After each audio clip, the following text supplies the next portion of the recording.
Another week. What's up? Blessings up, man. Yeah, so today, everyone, we have a special show in store for you. I've seen we tried to be a little bit more prepared and have a thumbnail created. And we have a little bit more of a theme this time moving forward. So, today we are going to be talking about the recent passing of beloved artist Rich Homie Quan, and also talk about in relation Young Thug, who's currently on trial for I don't know if it's specifically murder. He's on charge for a couple of things, but murder being one of them, one of the charges, or accomplice to murder. And so we just really want to take this time to kind of unpack, seeing that they both started off their early careers with each other, and we just kind of want to discuss where that lifestyle has ultimately led them, and just to highlight some of the early signs that may have given us an indication that this would be the outcome. So I do want to just give a disclaimer real quick before we start. We're not here to condemn anyone. We're just going to be objectively talking about the situation, how we believe things can improve from this, what we can learn from this situation, and hopefully we have some plans on how to move forward and point these signs out a little bit earlier. So, without further ado, Frank, could you just let the audience know maybe some of what you personally know about Rich Homie Quan and Young Thug, if you've heard of them at all, any like key songs of reference that you have, just so other people in the audience may have an idea of who we're talking about. I'm gonna have pictures of everything, but just from a general stance, what's your relationship to, or not relationship, but what's your knowledge of these artists? Well, first of all, this is a very important show. It seems like when it comes to popular, iconic figures, sometimes they go in bunches. So a lot of us heard that in the past couple of days. One of the greatest to ever do it, Frankie Beverly, Mm. we lost him, and an iconic voice, James Earl Jones, left. And so I definitely wanted to, although this show would not be about them, I definitely wanted to shout them out. I got to hear Frankie Beverly maybe a couple of years ago on a hot, rainy summer night, Mm. and it's amazing to see the level of allegiance that his fans had to him decades after he dropped the studio album. So I'm sure somewhere along the line, with all the music that you post on we the source, we'll be talking about that. Now, Rich Homie Quan, I think the title of the song is Flex. That song is to this day one of my favorite rap songs. Some people would be shocked to hear that, Mm. and I like what I like. Part of why I like that song was it was just so clever. Mm. Now, I don't know if I was agreeing with everything he said in the song, right? But I thought it was so clever Mm. the way it was contrived. And I was shocked, like everybody else, when I heard that he had passed. I think between the two of them, Young Thug may have been more popular and more successful between the two of them in the rap game, clearly. And what I found is that once they decide to take a person down, it's a myriad of different types of charges that you will hear. You might hear tax evasion, you might hear racketeering. Those are, and then you might hear a murder rap. So those are some of the typical kind of charges that you often hear associated with someone when the decision has been made to pull that person down. So you're more the expert in this area. I do, my expertise might be in understanding the consequences of certain types of lifestyles. As a coach, Mhm. I have had the opportunity to work with people who have allowed a particular kind of lifestyle to drag them. And so I think that's the area where I'll be most capable of chiming in as far as this conversation is concerned. So I'm gonna play a couple of well, really, I think she did such a good job. Her name is Clarissa C, I believe. I'll leave a link to her bio in the chat or in the down below. Oh, what's up? R.I.P. Rich Homie Quan. Rich Homie Quan brought a really good moment in music. The vibes, his energy, Can you hear the music that? flowed well with the times, and I'm happy that we were able to experience his sound. The Quante's Devontae Lamar's stage name, Rich Homie. I started hearing something, but I don't hear any talking yet. Okay, I just paused it, so I was just trying to make sure you could hear it. But yeah, right now I'm showing. Oh, but you can't see it though. Let me see. I got so many computers showing. Hold on, give me 1 second. Where is that? Oh wait. While you're pulling that up, I did want to say something else that I think is important to say about Rich Homie. Mm-hmm. The one thing I can say, and I don't know his whole catalog of music, but the one thing I can say about him, whenever he was performing, that stands out is that he always gave the impression that he was having a good time. Mm-hmm. And it saddens me that he's gone because that's an aspect of the music that I think is important that needs to return because, and to an extent, I can say that Sexy Red, she's kind of comedic Mm-hmm. in her approach. So there are other rappers who kind of take that approach where they're having fun with it. I think that's important too because let's not forget rap, hip hop, it's entertainment. Now we hope that there's an enduring message that might be able to take a person from A to B. We realize that that's not going to be true in everybody's music. But at the same time, I think so many people are often dealing with all kinds of challenges. And the one thing I can say about Rich Homie is that he would make you smile. And that's the one thing that I think should be an important part of his legacy. He might have been talking a lot of trash, you know, and having fun with the ladies. That would seem to be a theme with his music, Mm-hmm. but he was having fun. That's actually a great point because I think that was him and Thug coming together is just like the most fun that you could kind of experience at the time. Like this was my when they came together 2014, that's my sophomore year in college. So I'm in Georgia State. I'm right in the mid and it was a fun time. So like this is the music you wanted to hear at the party. Like you weren't going to any event, nothing without hearing something from the Rich Gang, the tour part 1. So yeah, that was a great point right there. So let me just you can see it now. See the video? Yes. Okay, cool. So I'm gonna. It's on 2 times the speed, so she's gonna point out a couple of things, and I'll just stop it here and there. Just Okay. Quan has passed away due to an overdose. Within the past 10 years, when Quan blew up, he has dealt with a lot of issues within the industry and the streets. There was a lot going on in the gang world that ultimately led to the destruction of a friendship and the fall of his career. It's crazy because as talented as he was, and as happy as he made us with his music, he eventually fell into a depression when his peers surpassed him. Despite the dip, he did continue his success with the music during that era, and that era was short-lived, but it will be memorable for years to come. Rich Homie Quan grew up in Atlanta. He was athletic and played baseball. He was so good that he received a scholarship to Fort Valley University located in Georgia. But oops.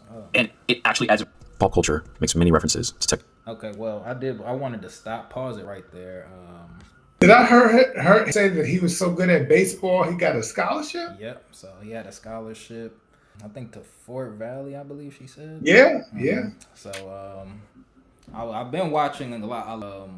Just his interviews, a couple of vlogs that people had made about him prior. So when I was sorry, I was trying to get back.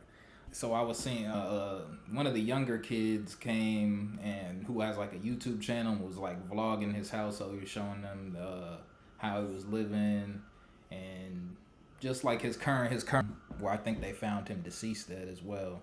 So it was just showing him around the house, and you just like, man, he was living in, I think he said he lived in the same neighborhood as the mayor of Atlanta. So, I think that's, but yeah, he's just a fun-loving guy. But at the same time, it kind of shows how much potential that he was still able to tap into, because I mean he was able to amass all of a nice fortune, and but I think he got caught, because later you're gonna see he had ended up getting up into a little bit of trouble, and didn't end up. I don't think he actually went out all the way through with the scholarship. I think he had ended up dropping out to start making music. So yeah, that was sad to hear. Hold on, I gotta just get back. I hit the wrong button when I was pausing it. And that's funny it's amazing how trouble will look for you once trouble realizes that you have ability that you and we will never know. Only Yahweh knows whether or not had he went on a different track, whether he would still be with us or not. You know, Biggest hits of 2013. Several big rappers like Jeezy and Meek Mill, who was fresh off the wave of Dreams and Nightmares, helped Quan reach a new fan base by hopping on a remix, allowing it to blow up not only in Atlanta, but worldwide. The New York Times wrote that he was part of Atlanta's rising generation of rappers, and the Michigan State Spartans football team adopted Tap Away as their team anthem. Based off the success of the song, Quan was in the studio every day making connections with different artists. His next huge song was a feature with YG called My Nigga. This song was on YG's album, but it really showed Quan's ability to make the simplest lyrics sound catchy. Do you remember this song with YG? It was a big. So this song came out and it said to use the N word. By the way, another disclaimer: there's a lot of cursing in the music that we'll be reviewing today. So just as a heads up to anybody watching. But this was a kind of controversial because it had the chorus with the my N word my N. You remember that song? So yeah, got it. Real. I would say pretty controversial when it dropped, but it was kind of the feelings of the time, like when another song that you could go out pretty much any time and hear it playing at the clubs for sure. So this was YG is from the West Coast, and Rich Homie Quan's from the South, so it was just one of those songs where it's like you could kind of feel it nationwide. Everybody was in New York they were playing it, so it was just one of those songs that kind of broke out of just being an Atlanta hit. It was kind of more of a national hit. So I think this kind of gave him a really big platform. This song is another reason why he has such a big platform. And fun. And again, just like Quan's last single, this song was a phenomenon. This was during the rise of Vine also, so there was a lot of Vines using the song that helped its popularity. It's the same thing we're seeing on TikTok, but Vine definitely hit different. Then there's a remix that happened with Lil Wayne, Meek Mill, and Nicki Minaj. So you can only guess how much Quan's career was really beginning to elevate. Quan having so many eyes on him, he was building a lot of relationships. Especially being an Atlanta native when Atlanta music was on the rise. Him, the Migos, and Young Thug were around each other a lot in the studio. They would make a lot of unreleased songs, and eventually Young Thug and Quan started getting closer, and that starts the introduction of Quan. See that real quick. You see this picture right here. This was the start of, I think, the Atlanta after Gucci, really. So once Gucci got locked up in 2013, then it was on this group right here. So Migos was starting to come out. Well, what day was out?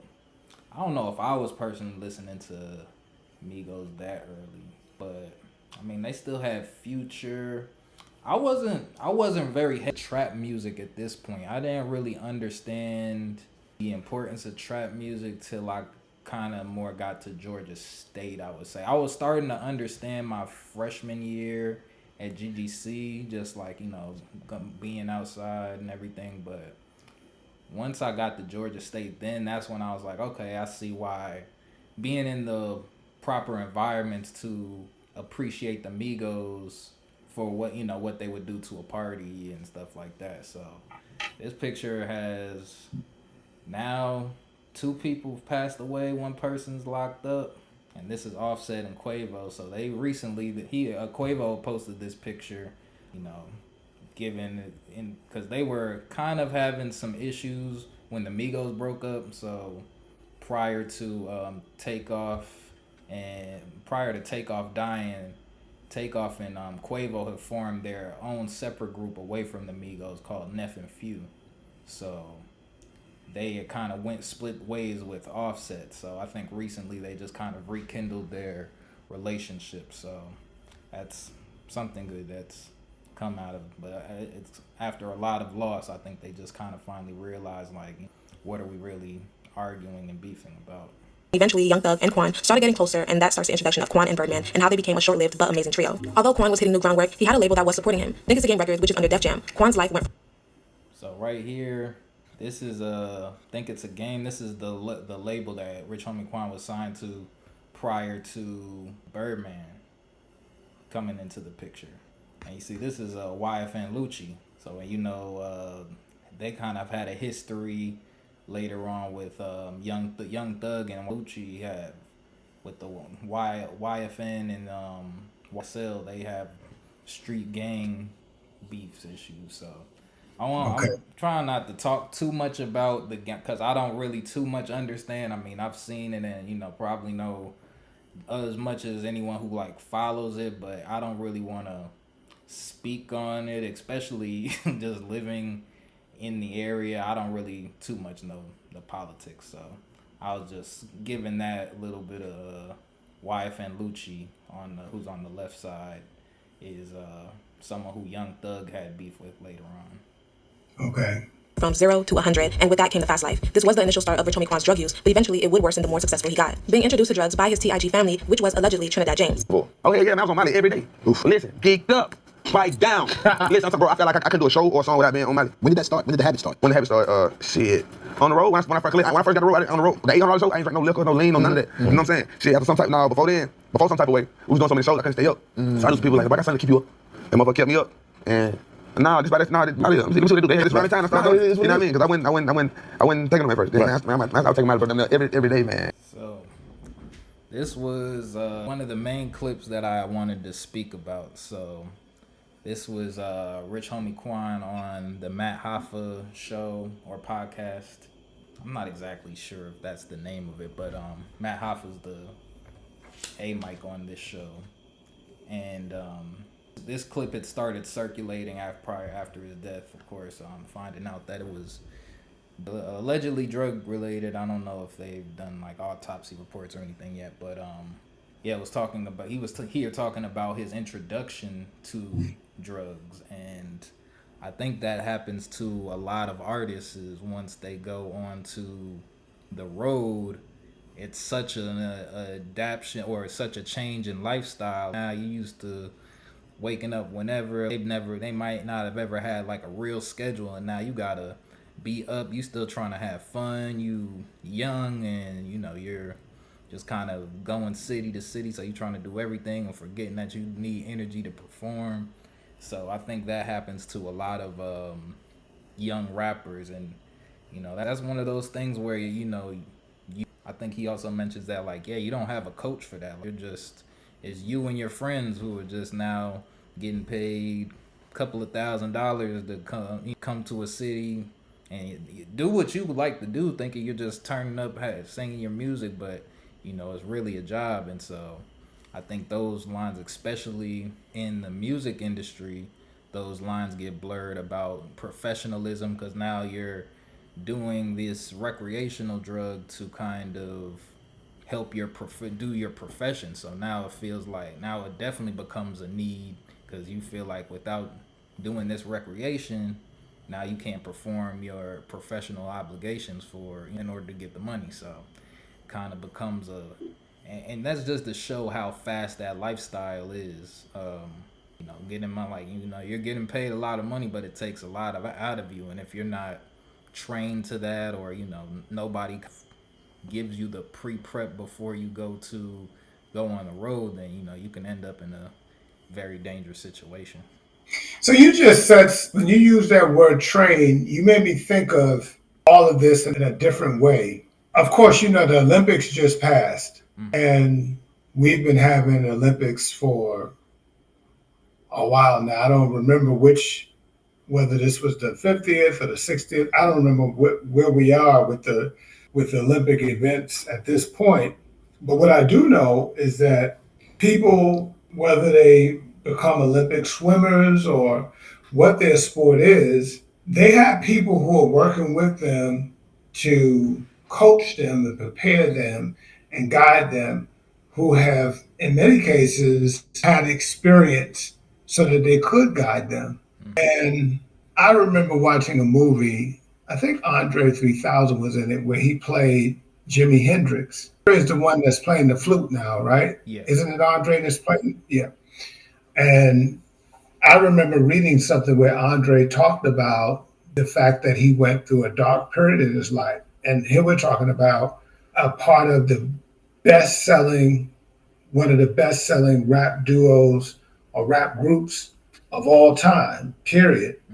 And he struggled, and it was part of the reason why he went to playing the flute and walked away from rap. Where I'm going with this is when you mentioned training, is that for a lot of these artists, and Rich Homie Quan even mentions this in this interview that you had shared with me previously. Remember, in the earlier clip, he was on scholarship to play baseball. That was the track that he was on. Right. And now, because of a shift, he gets the unique opportunity to be a part of this lifestyle. And of course, you're going to talk more about that. You know what's crazy about this? A lot of these guys and girls, they never really get a chance to truly enjoy that lifestyle.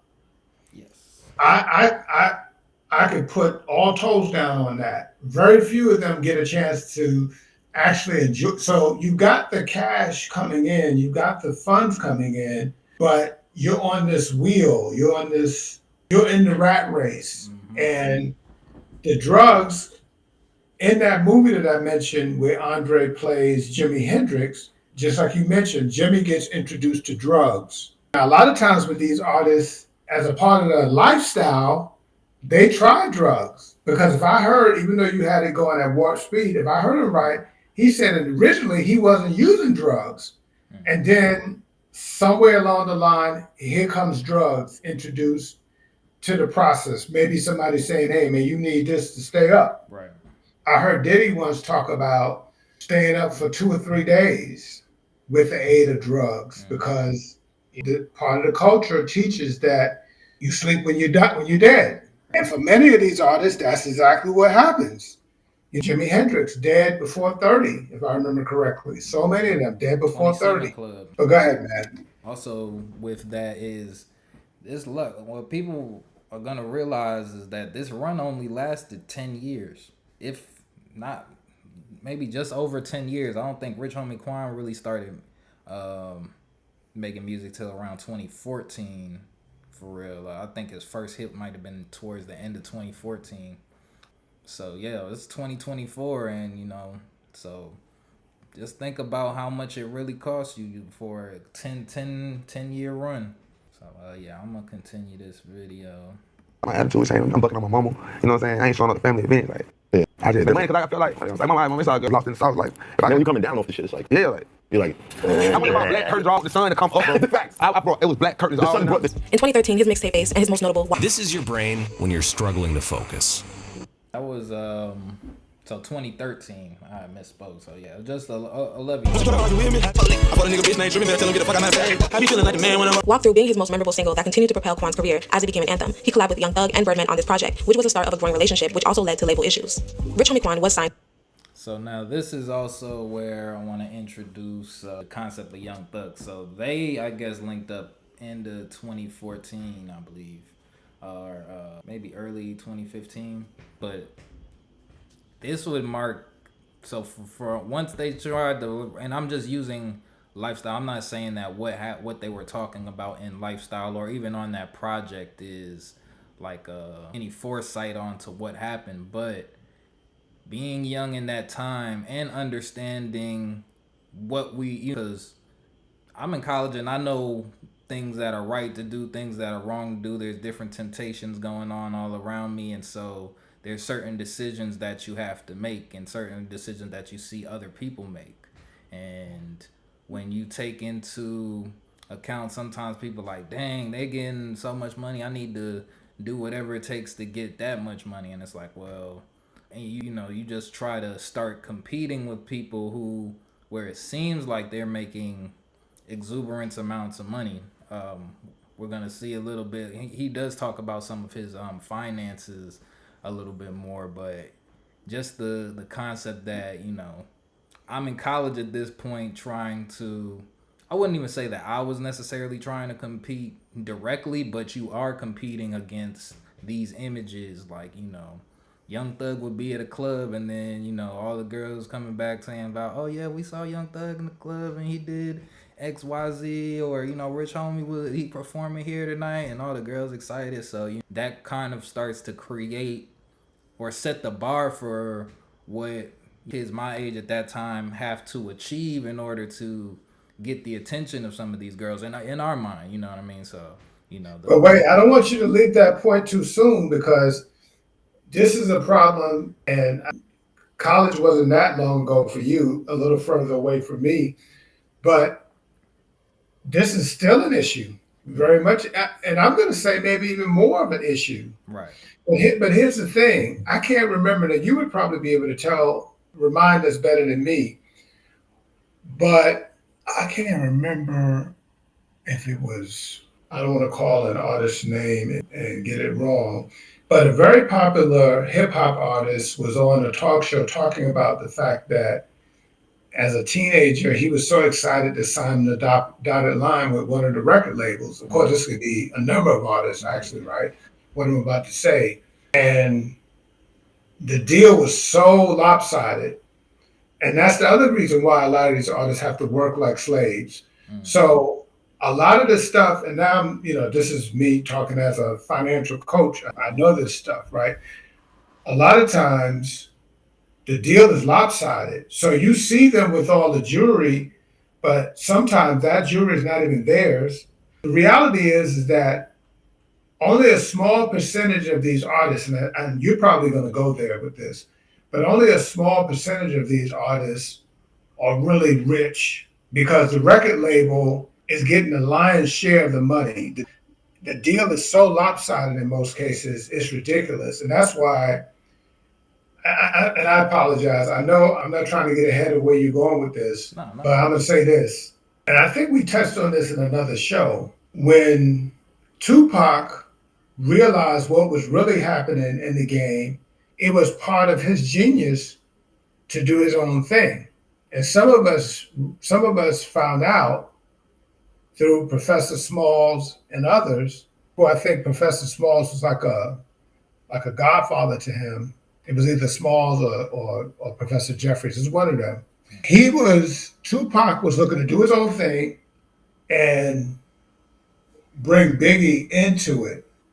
So some of us believe that the two of them ended up dead in close proximity to each other, in part because they were looking to do boss moves. Because again, so often the people who were in charge of the distribution, because I don't care if you're in the game, usually if there's distribution involved, whoever's controlling the distribution is making the lion's share of the cheddar. I don't know if they still call it, they probably don't even call it cream, whatever word they're using now. I'm sorry, I'm dating myself horribly.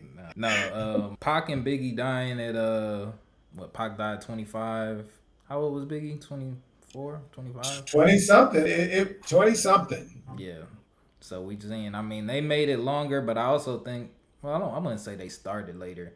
I think they're making it a little bit longer, but what you don't see is that we were looking at them as kind of the ones who might have just who actually made it. Like, if we were looking at them for a time, like, they're still alive, but now that we're reached this point 10 years later, and one has passed away and one is now fighting for his life, we have a much more concrete view of what was going on, and we have a lot more data to sift through, as opposed to when Biggie and Pac, and we didn't have all of these documentaries. Later on, we come out with special footage about certain secret interviews from Biggie, things like that. But now we have so much information on these artists' vlogs, so we can kind of follow their story a little bit closer and hopefully understand it a little bit quicker, so we can. Let me say this too, Dre, and that's why the source is so important. And that's the reason why I'm supporting you in this work, because if we have a space where people who are looking to get in the game can go and find all of the information, and I know I shouldn't use the word all because there's always going to be something else out there, right? But if they can find a place where they can go and get a bunch of information on a particular artist or on a particular story, because once we're done with this video, if somebody wanted to know about, get some insight on the Rich Homie Quan death and what was going on, they can go to We the Source, right? And so, what was great about Motown, I happened to be listening to Sirius XM yesterday. Although Barry Gordon, when he started the label, he was young and trying to figure it out. But eventually, he got to the point where he figured it out. And those people who were fortunate to get down with a label like that, at least they were able to have a certain level of guidance. And what's terrible about what's going on with Diddy right now is now that he has become a legend in the industry. Because remember, he had his own show where he was evaluating talent. He's clearly at that point where through his label, he could provide the kind of guidance that's necessary to support an artist so that artists like Rich Homie Quan don't have to keep getting it out of the mud. So what if we finally figured out how to not cause artists to have to continue to get it out of the mud for themselves? Because at this point, we're not that far removed from slavery, but we're far enough removed that we should be able to cultivate artists and protect artists a little better. Now, suffice to say, you probably agree, the artist has to be willing to listen. We get that. But some of these, you look at the Temptations and the issues they had, but we should be further down the road so that we're not having so many of these artists die early. That's the point I'm trying to make. Right, because he has some other things on here that I do want to address. And to TIG Records. Although the label helped him, he also wasn't happy with the label's layout with his contract. Quan signed a deal when he was dirt broke out of prison and in between jobs, so this label was only paying him $19,000. I signed for $19,000. I was so broke, but I was so smart. Listen how smart I am. $19,000. I know I don't have a job. So this is what I told Fly. I said, look, Fly, I only want all my money up front. Pay me every week. So 19 was so I was getting $400 every Friday. Every Sunday, every Friday, I would meet him or have a get it. Because I started treating it like a job in my mind. I knew if I got 19,000, I was gonna make that money up fast, and it was gonna be. As you can guess, after a while. Wrong button again. But I'm Javi. The point I wanted to that I wanted to talk about. So yeah, as you heard, he was received. So let's break that down first. So he said his first deal was only $19,000. And he wanted to break that up into payments of $400 a week.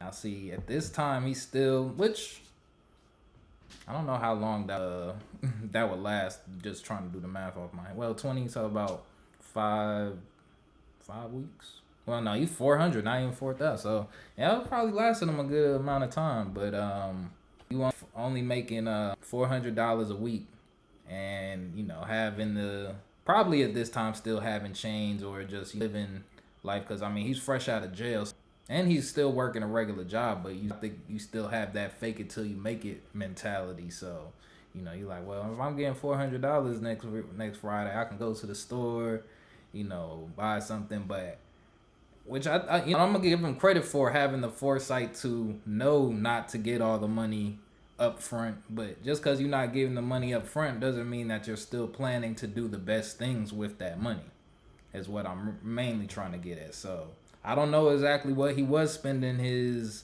extra $400 a week on, but that's also that's one thing I did want to bring up. The change in wealth when you're going from making no money to then you have almost $20,000. That's a very big shift, and a lot of people don't.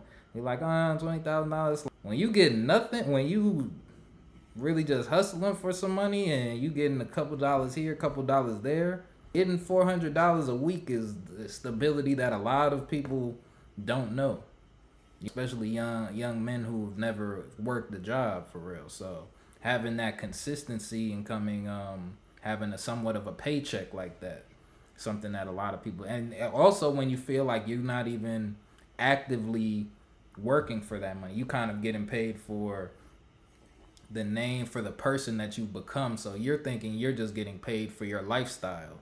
So that kind of then also enhances you to continue going harder at that life. It's like, okay, now I'm being rewarded for doing all of this stuff. So let me go even harder and lean harder into continuing this lifestyle that I'm continuing. And I'm not saying, because at this point, I'm not really a big follower of him, so I'm not exactly sure what he was into at this point in his life. But he did just get out of jail for burglary, so that's just kind of speaking to the lifestyle that was kind of being reinforced right there.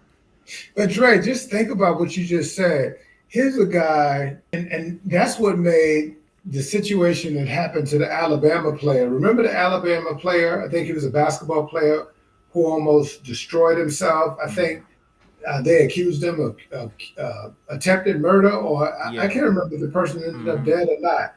But the question becomes, how and why won't a person let go of that mentality enough to make the shift? So I'm thankful for this show because all I knew was that he was one of the people that was successful in hip hop. I didn't know this guy had a scholarship to play baseball. So how do you go from there to going to jail for burglary? And let me say this. I know in part how that happens because a very popular basketball player, his name always escapes me. He was one of the most prolific shooters in the game during the early 90s.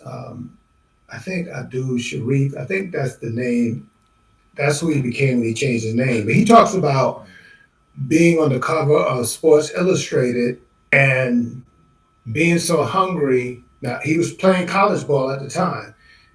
He was on the cover of Sports Illustrated and being so hungry that he couldn't even afford to get a Burger King.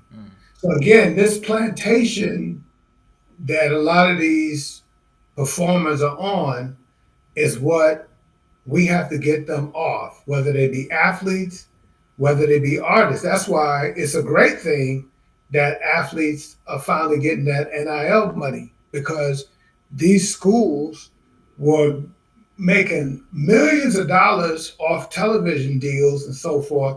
And these athletes who were working, getting up early to practice and stuff, they weren't getting any. So I kind of answered my own question on how possibly he ended up, maybe he was hungry and he figured he needed to steal something. Now I'm not justifying it. I'm just saying that if he was a scholarship athlete, he should have been on a better track so that he wasn't even thinking that burglary was an option.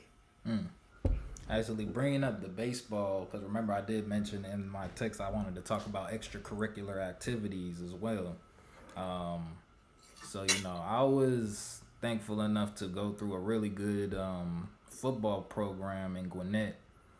And I think seeing how well of a system that Gwinnett football was, it wasn't so much about the players were good like that, but they had actual people coming into the county to try and get on a Gwinnett County football team because the track that it led to D1 colleges. So I remember the difference between being at Grayson High School and Archer when it had first opened was how many recruiters were coming to that school. So some of my friends who were on the team, their fathers started setting up kind of pipelines from Archer but those had to be established, and but with that came a lot more attention to athletes who they felt were capable of making it to the next level, and with that, you saw them, put an extra coach, make sure that they're getting their classes done. So I think those extracurriculars kind of help people in the long run.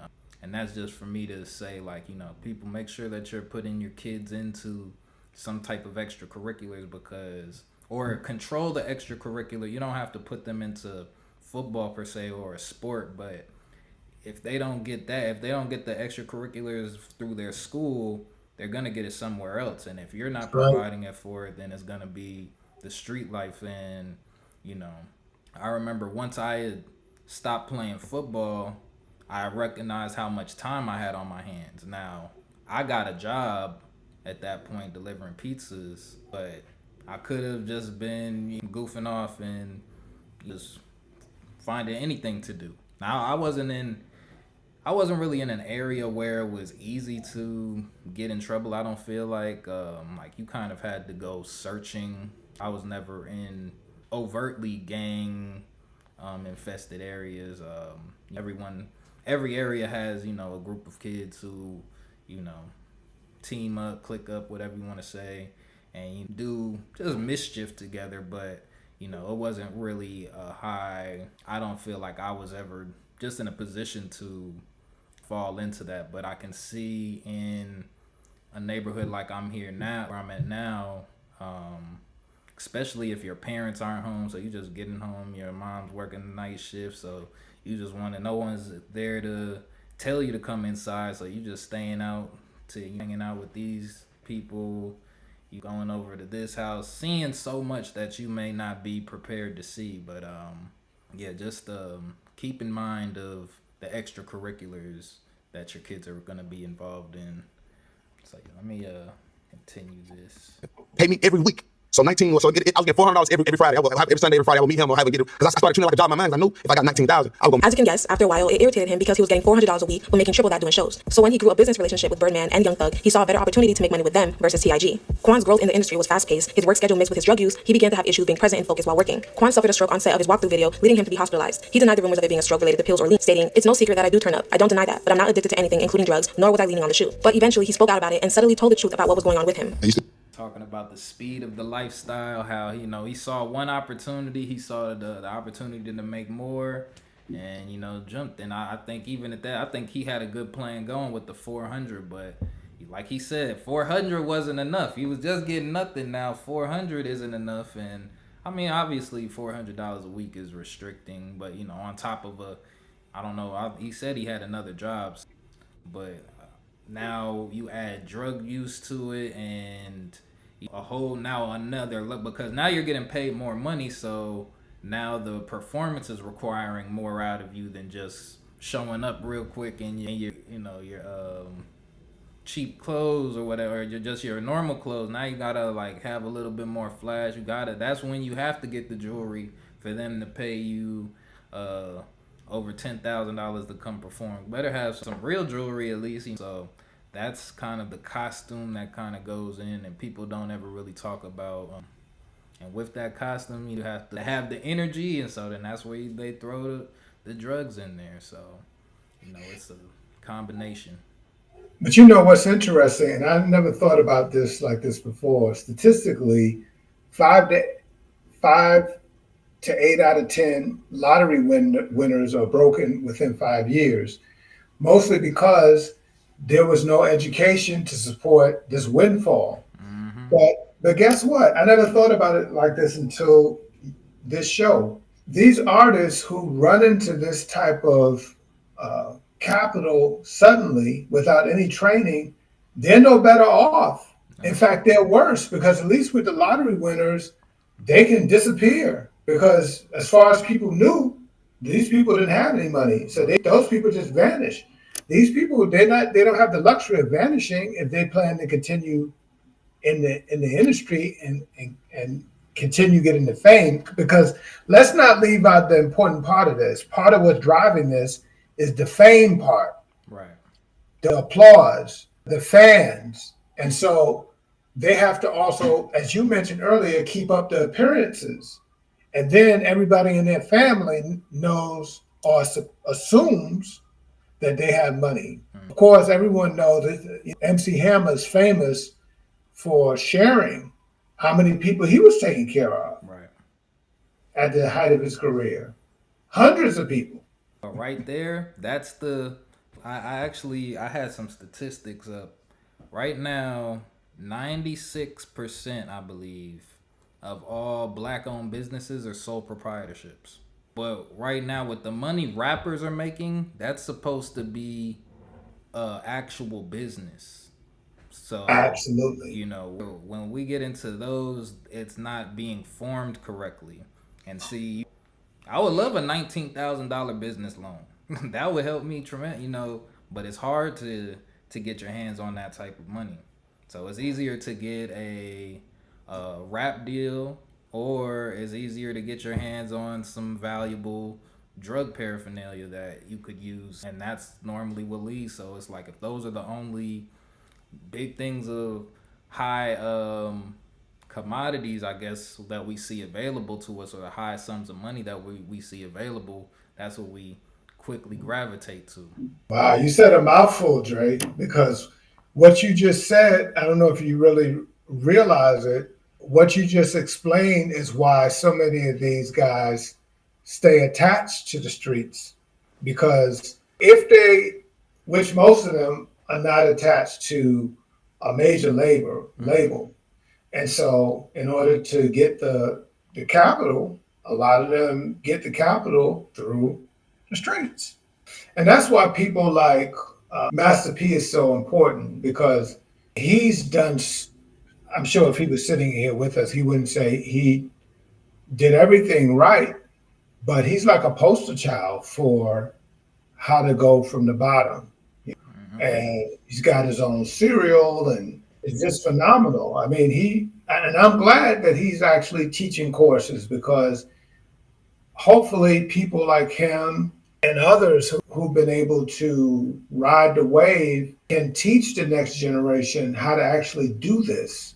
Right when you said from the bottom, that's the lines in lifestyle, straight from the bottom to the top, my lifestyle. So that's why it's tragic, but it's also poetic in just how everything was laid out, because that's how I'm looking at it. I'm like, man, this song came in and was such a huge success and was played so many, you know, places outside of Atlanta, and just became such a huge phenomenon. And where the road, that lifestyle led them, you know, we really now have the full picture from that song. Are you gonna play a piece of the song? I think it played a little bit of it early. I'll play it again towards the end. I don't know if we'll have time to break down the lyrics to it. It wasn't anything too just talking about the lifestyle. Yeah, we already know what it's about. That's my thing, though. You know, we already knew. Most people, I think my age, listened to that and was like, oh, that's unsustainable. But 10 years later, they still it giving off the appearance that it's sustainable. You get what I'm saying? So a lot of people my age were tricked into thinking that that's the way that it's like, oh, well, Young Thug and Rich Homie Quan is still making it. And that was also because I'm not even saying the younger kids were even listening to Young Thug and Rich Homie that way. They might have heard a couple of their songs, but now they have new influences. I was gonna, if we have some time, I was gonna show some new kids from the same area as Young Thug, right around, they call, Cleveland Avenue. So just kind of showing like how the cycle is starting over again, in a sense, with the younger artists, because you hear what they're talking about. And like I said, I don't know if we'll have time to get to that today, but it definitely we'll start to show the next generation and see if we have any pointers or points where we feel we can help this next generation come up. You know what I'm saying? Get up, bro. It's just a blur. I don't even remember it. Yeah, see? And I felt like the walkthrough video, man. I fell out. Like, it was so crazy. I don't even remember the season. I didn't remember waking up in the hospital. My whole face, but I swear to God, like right now, look at my face. I just look at When Quan and Thug became a duo, they were together making songs for a few years. After the release of Promise and Never Stop Going In, Quan was dropping back-to-back music with Young Thug under Rich Gang's name. The song Lifestyle was a mega success. Just like Walkthrough, you could not get away from the song. The song went number 1 on the urban charts, and Complex named the song number 2 on the list of 50 best songs of 2014. The blossoming friendship was developing, and Quan and Young Thug were getting super close. So close that Young Thug actually got Rich Homie Quan tatted on his body. Those few years where they were together, it was immaculate for the two, as they both continued to make music with Rich Gang and their own personal music. music. Quan would be featured on the song Ride Out, which would be a part of the soundtrack for Furious 7. Then in 2015, he released his biggest solo song to date, Flex. His songs continued to increase his popularity due to Vine and how it created dance crazes. Unfortunately, the short-lived romance between Young Thug and Quan would not last. Young Thug was getting involved in a lot of street situations, and that includes the people around him. In 2015, Lil Wayne's tour bus got shot up. Jimmy Carlton Winfrey, also known as Pee Wee Roscoe, was Young Thug's manager. Allegedly, he got into a disagreement with Lil Wayne and was removed from Compound. Shortly. Okay, so I do want to introduce Thug into the conversation. Now, I do know that Young Thug was rapping before Rich Homie Quan, but just since we were focusing more on, this is more of it's a tribute to Rich Homie Quan, but also kind of starting over from here and just, but it's mentioning the combination of both. So we didn't really get too much of a backstory today on Young Thug. We've mentioned Young Thug in previous episodes though, but right here is where you start to see some of the street life start to blur over into the music life. And like we said before, one thing that I had noticed when I was in school was that, you know, artists who would get big record deals would at the same time become somewhat of, I would just say, kingpins on the streets. So it's like, okay, so now you're taking the advance money and you're trying to flip the advance. So you're not so much interested in making that advance money stretch, but you looking to invest it and get something else out of it, which leads to a whole new thing. But that's also where it's almost like you have to do one to get to the other. So it's like, okay, now say that I have no place to go, I'm on the streets, people want to hear my story. I tell my story for 20,000, and then I take that 20,000 and get something that I can quadruple my money with. So that's a lot of people's mentality, and then that's also why you see the game attracting so many people with sketchy backgrounds. And this is just kind of, I mean, I would say alleged. I don't have any real proof, but it just seemed to be a pattern I noticed. And I'm not saying Young Thug did that or any, because I really don't know, but I just understand that that's kind of how money can flow in different ways. So, But I think it's so important that this conversation is going on, and you and I drilling down on the point that for a lot of artists, they feel like their only way of flipping it is streetwise. And sometimes when they try to do it legit, which is the reason why we have to have this conversation, they face roadblocks or death. Because I forget his name, the young brother out in California who was trying to take over. I think he had taken over a whole block, and they claim that some guy just wandered into his shop and bucked him. But I don't, Nipsey Hussle. Say his name again. Nipsey Hussle. See, Nipsey Hussle was trying to do it the right way. He opened different businesses and stuff. Now, again, there's been speculation that was a rival crew that was responsible, jealousy. And so at the end of the day, it still boils down to us being smarter. I don't care how you cut it.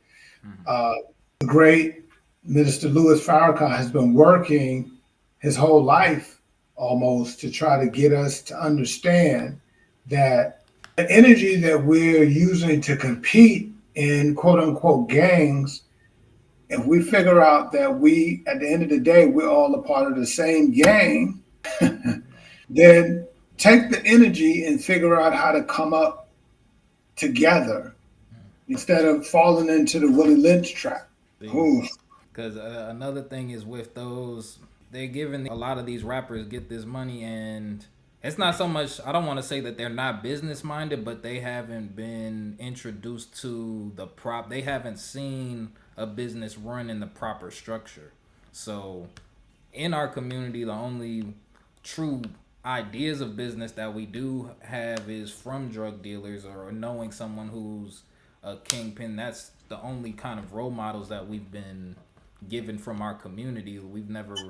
I'm trying to think of like a business person. Jay-Z. I feel like Jay-Z was also old, not so old in the game, but older in the game to where when he did come in, he had somewhat of a different perception of what business was, and he was able to successfully take some of the excess money, because he was one of those artists who did get a lot of money too. So it wasn't even just with his first check that he started the business route. I think after a while he saw that the business was an exit strategy. But if a lot of these artists had some business savvy going into their first deal, then they could potentially set up better thriving businesses in the future. Right now, the blueprint is just to open up a restaurant and try and use your notoriety to get people there, get kind of a base. So and I think that's just what's happened in Atlanta with so many black-owned restaurants opening up.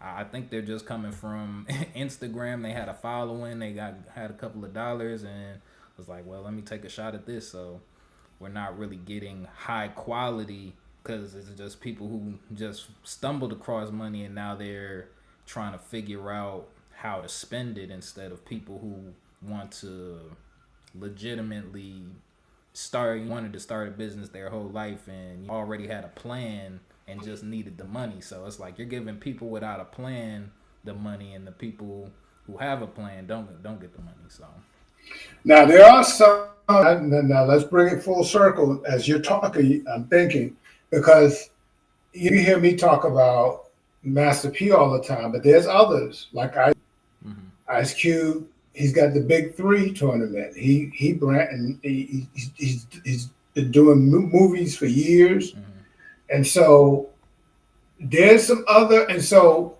I mentioned earlier that sometimes when you're talking about young black men trying to go legit, they run into boundaries because of systemic racism, as they call it, or white supremacy, what Dr. Francis Cresswell called white supremacy. This is real. I know that this isn't that conversation, although that conversation is going to happen soon enough because of the season we're in. It makes having an eye on who gets into local political offices important, because it's very quick for some people to say, well, hey, none of them are doing anything for me, so I'm not going to bother voting. But there's a good chance that the license that you're trying to get, maybe your liquor license that you're trying to get for the bar or the liquor store, whatever it is that you're trying to open, or you're trying to get a license to open a clothing outlet in a particular area. People who get elected to office get the opportunity to say yay or nay on your project. So ultimately, a good thing that we are seeing is that more and more of the seasoned rappers, now I'm not saying that they necessarily are choosing the right side, are starting to get more and more involved in politics. And, we're seeing it with Snoop. We're seeing it with several. We saw it with Megan Thee Stallion recently. Yeah.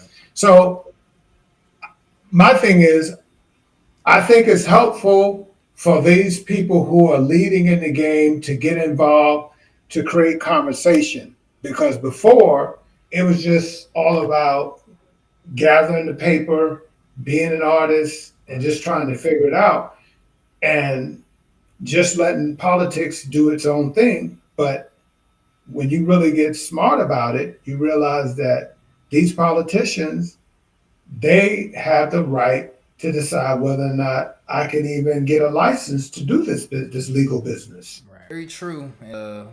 But yeah, I think with Ice Cube, I still think those are older act. Like you said, the more distinguished acts have now. I think they've realized a lot later in their career. Now we need to push that needle into where you need to start thinking about business when you first get in there. Like, that needs to be part of your process or plan of being an artist in general. You need to know what type of merch you're gonna sell, because people are no longer making money off of the music. And well, I was gonna get to that closer to the end, but yeah, let's After that, Lil Wayne's tour buses were shot up. He was arrested and sentenced to 10 years in prison. Around this time, a lot of people were looking at Birdman sideways because before and after the shooting, Pee Wee Roscoe made 2 calls to Birdman and Young Thug. Then we see the split between Thug and Birdman. As for Quan, him and Thug never really had any real issues. It was more so issues between the people around them that was causing a rift between their relationship. Young Thug is more street affiliated and action based, whereas Rich Homie Quan isn't involved in anything but has a lot of street friends. The people in Rich Homie Quan's circle and the people in Young Thug's circle somehow had beef and were going back and forth with each other. Quan's people did something to Young Thug and his people, which caused the shooting at Quan's dad's barbershop because they couldn't find Quan himself. So what if phone flipping? So yeah, they but yeah, back to just the street. You know, and I'm sorry, Dre. I need to say something, Dre. So here's the other thing, guys. If you look closely, a lot of these guys are not even thugs. So for a lot of these guys, they're acting. They got caught. They got swept up into something. A lot of them are not actually thugs. Now, some of them are, but a lot of them are not. A lot of them are not actually thugs. That's what makes this even sadder. What if we could figure out how to do this, as you're saying, the right way, so that people who want to do business can do business and not feel like they have to pander to a life that they really don't want to be a part of and really don't know anything about. The images of those people that you just showed me, those guys are not thugs. I know what real thugs look like. Thug is changed. Those guys are not thugs. But I think also Young Thug had a very big impact on what a thug looks like, because the reason Young Thug's music was so popular was because people believed he was doing the things that he said he was doing in his rap. So people felt the authenticity. And really, when you listen to Young Thug, you hear that. To me, he always gives off a very sinister vibe, but it's like I think I was trying to say, in trap music is like you just have no other. It's like you've relinquished all fear and are just moving forward with whatever you feel willed to do. That's kind of the energy that Young Thug. It seemed like he had seen some of the lowest of lows, almost like Bane from Batman, like, born in darkness, molded by darkness. And so, the things that he would say, and him just not caring about, you could because a lot of people would think that Young Thug was gay, and he's like, you would think I'm gay, but I'm still doing the things that make other people afraid. So he wouldn't even really feed into that, and that's part of the reason him and Rich Homie Quan kind of fell out. But yeah, no, they don't look, but that's what the young kids today look like. You wouldn't think they're not dressed like gangsters per se, but I mean, there's certain things that let you know that they really don't care about your feelings or anything like that. So let's see. This is YSL Woody. This is part of Young Thug's court case recently. In this part, they find out that Rich Homie Quan's father was shot at by YSL Woody here. Not taking the music against me? That's right. Me and Threat shot up Rich Homie Quan dead barbershop on Bankhead. I don't know what happened with Threat and Rich Homie Quan, but I'm around with my brother. And they was beefing. And yeah, we put up and did it. Okay. Why did you and Threat shoot up Rich Homie Quan daddy's barbershop? Because I'm around with Threat. Okay. Did Threat tell you why he was shooting? I just said it go. And when Rich Homie Quan's barbershop was shot up, was that in September of 2014? Do you remember? I don't know when. I know we went up there and shot it up. Okay. Was it before Nut was killed? Yes. Do you remember what happened the day that you and Threat shot up Rich Homie Quan's daddy's barbershop? What you mean? Do you remember that day? What led up to going to the barbershop and shooting it up? I told you playing like we somebody to play with, and I was ready. I had them choppers on deck. We went to send a message. What time did you go and shoot up? I ain't telling you that. Okay. Did something happen between Rich Homie Quan and Threat prior to you all having to go send a message? But I don't know anything about it. So how do you know something happened if you don't know anything about it?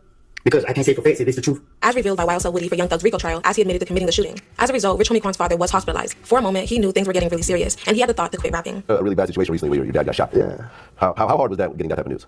You know what I mean? At the same time, also, like, it hurt me, but at the same time, it's like, and like, I got people who's on salary who gets paid. Like, if I start rapping. I know that was probably real quick for people.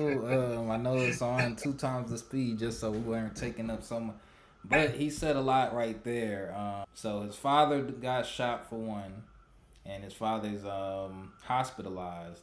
But also, he's not able to really fully process, as we could see. He's out here still doing interviews, still having to live his life. Like I was explaining, he's like, I can't stop because I have other people on. So, he's trying to run it like a business where he has other people who he's paying. He said he got people on salary. So it's like, I would assume there's something in some type of medication in the cup.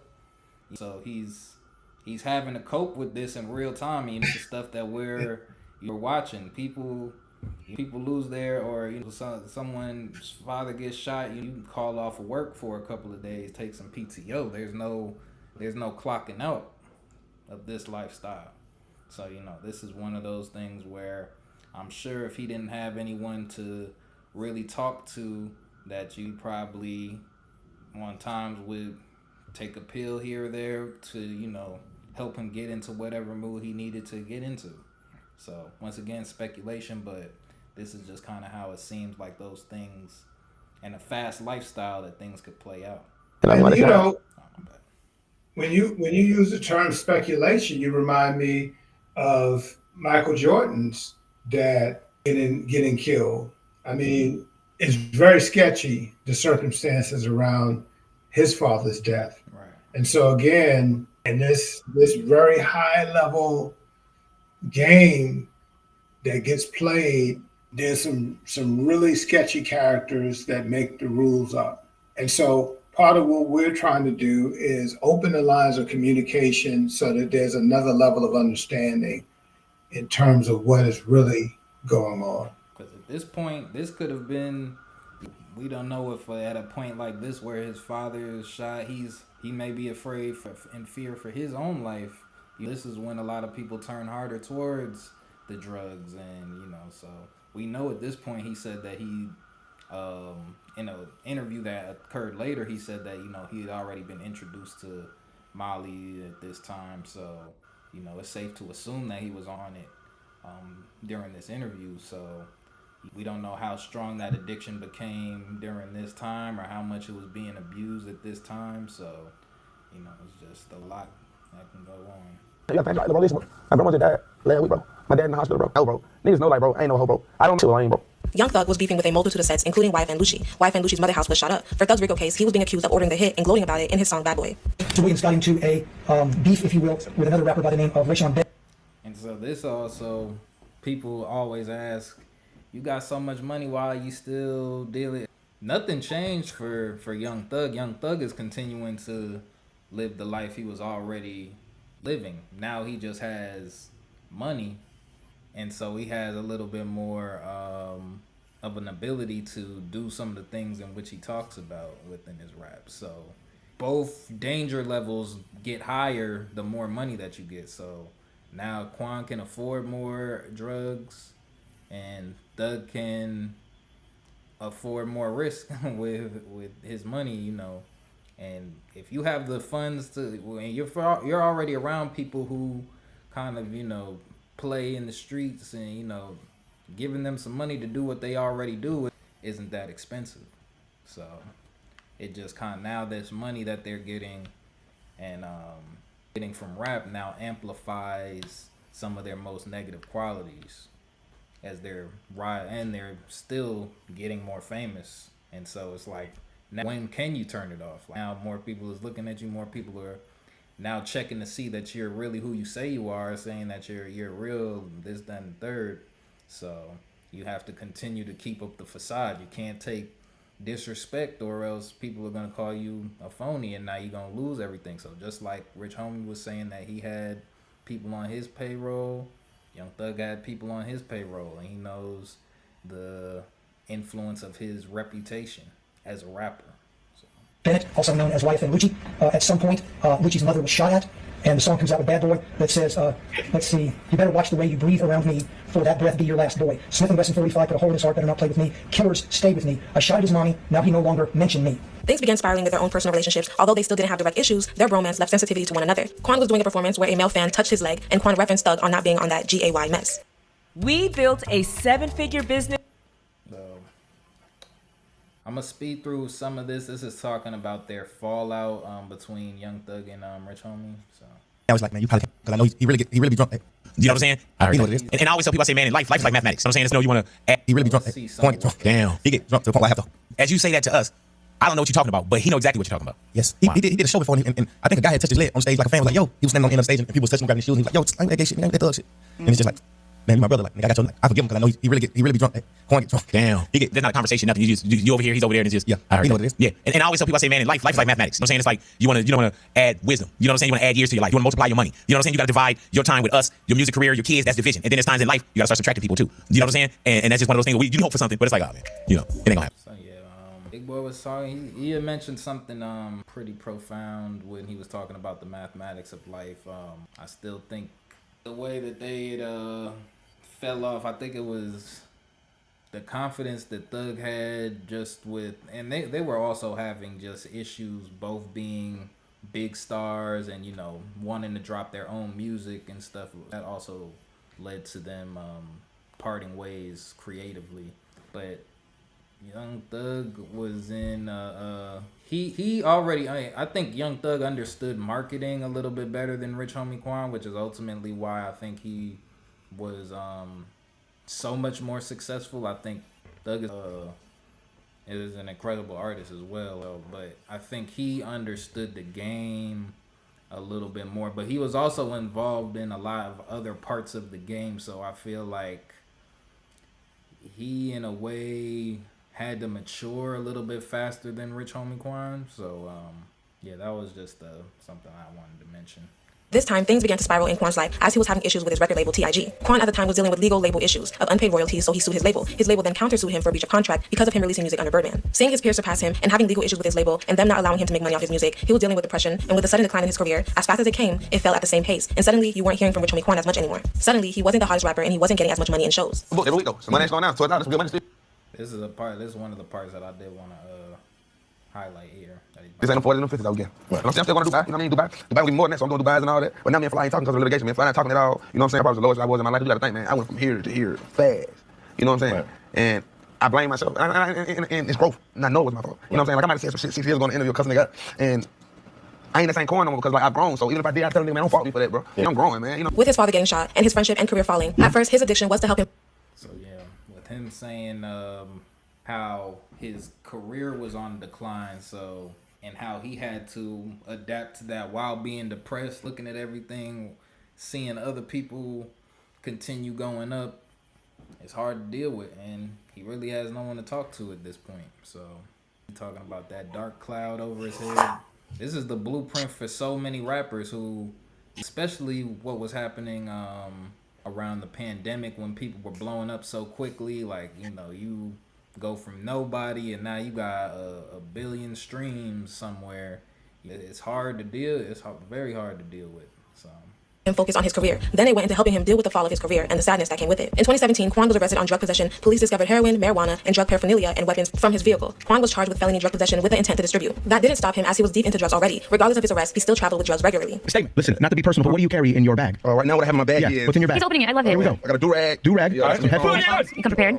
Got a little travel kit. Oh, holy shit. Okay. In a baggy classic. Yeah. That's a lot. Yeah, right there, man. So you see, there's a lot of things to attack right there. One, you said, yeah, 15 pills, $8 a pill. So, you know, who knows how many he had already taken. But he was saying he couldn't even brush his teeth before he had to pop one. So it's like, that was the type of ridiculous. But you know what? Don't take this image down, Dre, because I want to address something else you talked about earlier.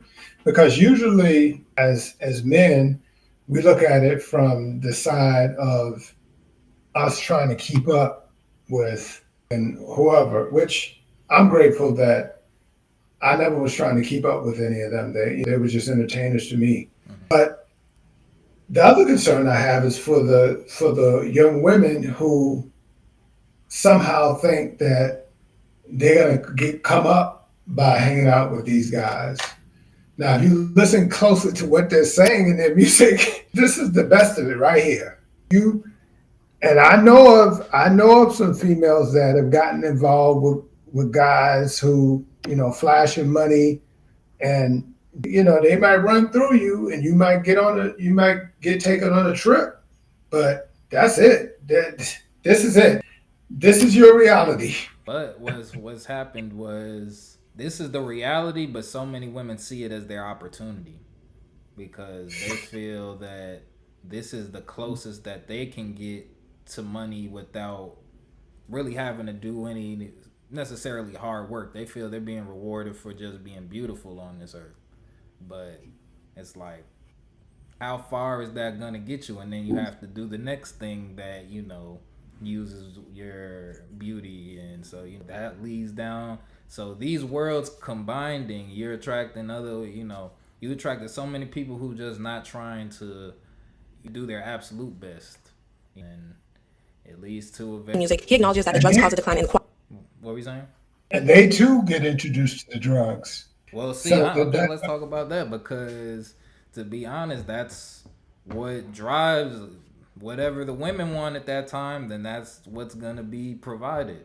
Because if you not taking anything, if the women there aren't trying to partake in that, and so normally you have to get it catered towards the women that you're trying to be around. So if you're around girls that like to drink alcohol, then you have to provide bottles. If you're around girls that like to pop pills, then you got to provide those. If like girls who smoke weed, then you got to provide that. So that becomes, and now you just want to have that on deck, or you already know you got half of the party. Oh, I got some of these, so we already got half a party. This is the way the girls. So it's a very big influence on what guys do, because I'm always of the guys really don't move any without women are energy. So I mean our emotions. So it's like guys, women is what motivates us to move, to do anything. So it's like if nothing fun happened when you drink alcohol, then people wouldn't drink alcohol. So as just it's all a combination. Let's finish this up. We got Quality of his music. Quan set out to move away from music and hop into real estate, making $1 million in a year off of real estate alone. Since Young Thug has been arrested in RICO charges, Quan's name has been mentioned, but he wasn't called into the courtroom simply because he was never actually involved in the street life. He never was involved in any actual crime. Rich homie Quan continued to live his life, but the drugs unfortunately took over, and he did pass away September of 2024 from an overdose. A lot of people are mourning his death and acknowledge the significant role he had to play in the youth during his run in music. His music was fun. He never rapped about guns or doing crimes. It was simply about having a good time or feeling good. His run was short, but will forever be memorable. This is a longevity in the music industry, the death of Rich homie Quan. Let me know what you think down below about Quan's longevity and your thoughts. She said at the end what I was saying early on. Yeah, feel good music. But I want to say this. I never thought about this the way I should have. But earlier you said we have to have a way to help people to move forward. And I believe I have one product that can help them. I wrote a book that dropped a couple of years ago called The Hustler's Guide to God. And the title of that book came about mostly because I was thinking about growing up in the projects myself. I had the opportunity to spend time around people who hustled. And the real ones, if they saw that you wasn't about that life, they would tell you, hey, you keep going to church, you let us handle this. You do that, And so I think that this book, The Hustler's Guide to God, is something that could help a lot of the young cats that are trying to figure it out. Because you mentioned that a lot of these artists deal with a level of emptiness. I was listening to, and I know you, as the proprietor of Weeder Sauce, although I know primarily you deal with Black artists, but I know you listen to artists of all different cultures. I was listening to an interview with Alice Cooper. Of course, you know who Alice Cooper is, a big rocker. And he was sharing that he was on the top of the world as one of the biggest rock performers on the planet. And he couldn't stop doing drugs. His wife finally left him and she said, look, you either quit this or we're done. And he's making all his money again, like Rich Homie and others. And there's this emptiness. And I'm going to say, from my standpoint, as somebody that is on that side of it, the God side of it, that there's a void that only our Creator can fill. And so money can't fill it, drugs can't fill it, 1,000 women. Now, Flex might make you, that video, that song might make you feel like, you know, uh, Shabba Ranks had a song with a similar theme also, but there's a space that only our creator can fill. And so people have different ways that they make that connection. Right. I happen to be a Christian and I take that route. So I just, we're all trying to do our part to help end this, born in 1989, gone way too soon, way too soon. Definitely. I think that might be because there's a lot more that I do want to talk about, but I don't want to get off into too many more tangents. I do think we covered a good amount of the overall situation that you were trying to talk about. We didn't too much talk about Young Thug. Mainly, he's still fighting an active court case, so there's just certain things that I wouldn't feel right talking about prior to them being proven in the court of law, or just talking about it prematurely. But we can, just the fact that he is currently on trial and could potentially go away for the rest of his life is enough to say that, this lifestyle obviously is short-lived. So we're talking less than just over a 10-year run for, obviously Thug was right. You know what? I got an interesting challenge for you as a music aficionado, because my observation about Rich Homie Quan is the same that the young lady had, and I didn't even know that her video existed until you shared it today, about him creating feel good music. Well, the legacy of Frankie Beverly is feel good music. One of them died at 77, and one of them is gone way too soon. It would be interesting to kind of take a look at Frankie Beverly's career and what are some lessons we can learn in the legacy that he created as a feel good proprietor, and what we might be able to do to help artists coming up to make feel good music that's not gonna put them in the ground prematurely. Because Frankie Beverly didn't make a studio album since I think the 80s. I can't remember the last time he made a studio album, and my friend just came from a concert about a month ago. So there's a disconnect happening between what is being pushed in hip hop, which is, I think, a part of the reason why you're doing this, and what was being pushed with the music that Frankie Beverly was, and his lifestyle. Going back to that term lifestyle again. Right. So there's more to be said. I don't think it's ironic that these two feel good artists are passing at the same time, but with a juxtaposed lifestyle. That's a real good observation right there, because what I think the difference is, I think a lot of current artists are more for the moment. It's hard to say that we'll be listening to Flex in 20 years from now. The same way, I'm not saying that it's not a good song, but it'll definitely sound dated as opposed to Frankie Beverly song where it's remixed and we still hear it played today. So I think when you focus on the artists who are focusing on right now and kind of more of the material, because I think that's the thing. Rich Homie Quan, I would say, not saying about his character, but I feel like his music did represent a lot of materialism, between the cars, the money. Same thing with Young Thug, drugs. So very worldly music. Everything that they were kind of glorifying was pretty much man-made.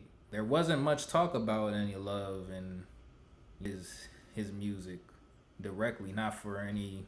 I'm trying to think of any references. I can't think of any off of the top of my head. Well, I don't expect you to flesh it out in front of us, but I would challenge you to take a look at what drove And this is We the Source. So Right. yeah, I would challenge you to take a look at what was the key to Frankie Beverly's success. Enduring music. He didn't drop a studio album in about 3 decades. So how do we explain that? We can't do it this show, but I challenge us to talk about it at least. Maybe the next show. For sure. Hold on, let me just show this. So people, you can go to With Sauce. I did have the a collection for all of Rich Homie Quan's music and different interviews that he's conducted. So you can find a lot of the interviews. I'm gonna drop the title of the video we watched earlier, or we were using to kind of help guide us in the bio later. I created one for Young Thug as well. So this is all just information that if you want to get to know a little bit more about Rich Homie Quan and just see him in a couple of in different lights, this is a good place to go. Same thing for Young Thug. Right now, Young Thug has a lot more content just because he's very big in the news currently with this court case, and a lot of people like to talk about his style because he's a lot more controversial. So have a lot of opinions all over the spectrum for them, and I'll leave these links in the bio as well. So yeah, with that, I think it's good for us to call it. I think we had a really great discussion to talk about this. As always. Thank you, Frank, for joining us tonight. We had the back. I know you can't see it, but I had the overlay and stuff on the other websites. We finally got like a little thumbnail, so we're hoping that we're just trying to increase the quality a little bit each time. So thank you for rocking with us, everyone. Please like, comment, and subscribe. And remember, we do this for you to help everybody. We're trying to facilitate these conversations. So, please join us in the comments and share your thoughts on what you feel, what Rich Homie Quan meant to you when you first heard him, what Young Thug may have meant to you, what you hope for Young Thug, what you hope for the future generations of music, and have these conversations with your family members so we can, start to really we can figure out what the actual problem is. I think we lost Frank. All right, good night, everybody.